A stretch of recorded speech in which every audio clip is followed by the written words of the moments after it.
Biomechanics, yeah. So like we do a lot of emphasis on biomechanics, but one thing I worry about is like breaking things down too slow sometimes with video and things like that, because then they overanalyze and they get overanalysis through paralysis through overanalysis, right?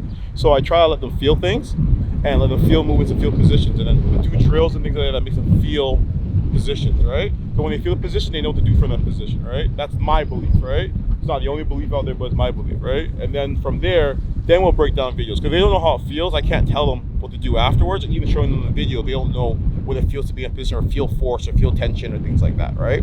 So a lot of the drills you see, we're doing breakdowns and things like that. That's when you feel tension and feel separation, because you throw from separation and tension, right? That's how we kind of work.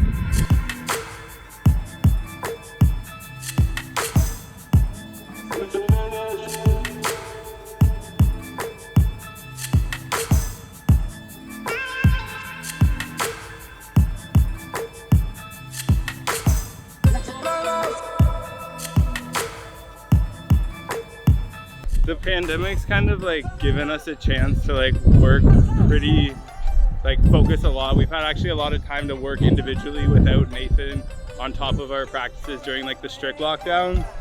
So it's been a lot of like learning your own body, learning your own limits, testing out things, trying trial and error with yourself rather than with someone watching you. So it's definitely been hard, but it's also had its like advantages with having more time and being online. You can practice during the day, you can practice kind of whenever around your classes. So for me personally, it's been kind of a good thing. Like I've been able to put in so many hours in such a short time.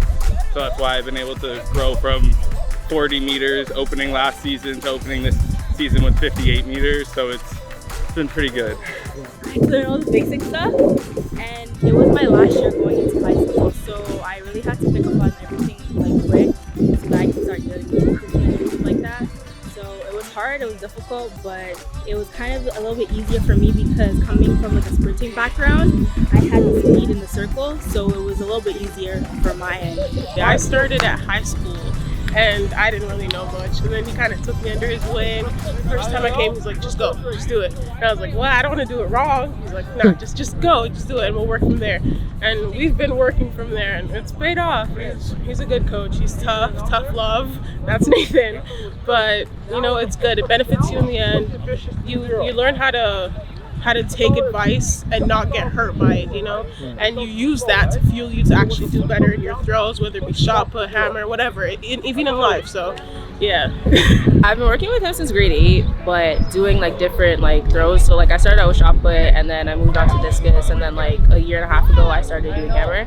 You could definitely see like everyone like getting better like as we get into high school and like going closer to post-secondary. So it was like more pressure of me having to train harder and like do everything so I can be better and just stay at the level I need to stay at. Everything we do is all about quality, repetition. We're not really about, let's go throw 60, 70 times and build that way. We're all about how we build quality and build it up as we go, right? And recovery, that's a big thing, right? So the holistic approach to like recovery, sleep, school balance, things like that, right? Because those are the more important things in long-term development. The difference with a kid going to the NCAA and burning out and a kid going down there and actually having a room to build up on, right?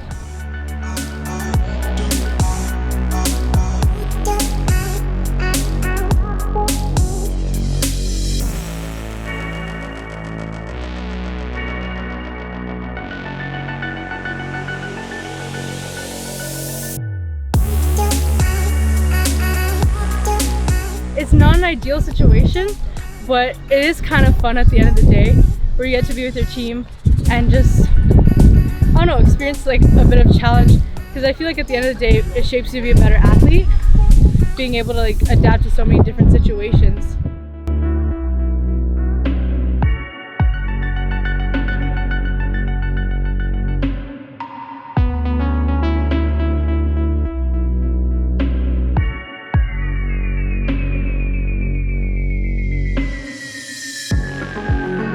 General strength workouts, right? How that's all we had this year, right?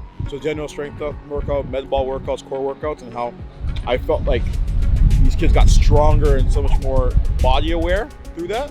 Like I saw a lot more better coordination. I saw a lot more better just kinetic awareness that I didn't see when we were just in the weight room or just pushing weights, things like that, right? They're obviously not as powerful and stimulated in central nervous system wise as they would have been if we were in the weight room doing like bench, squat, things like that.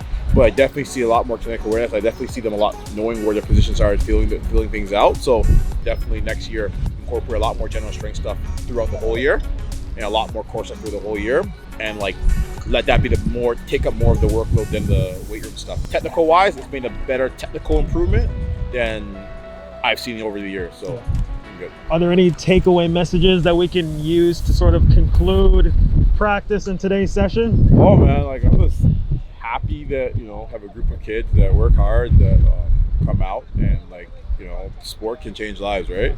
And I think that like when we give opportunities to kids to actually get out there and to use sports, it can change futures, right? So they get an opportunity, and like hope these guys go back and do the same thing, right? So that's all for me.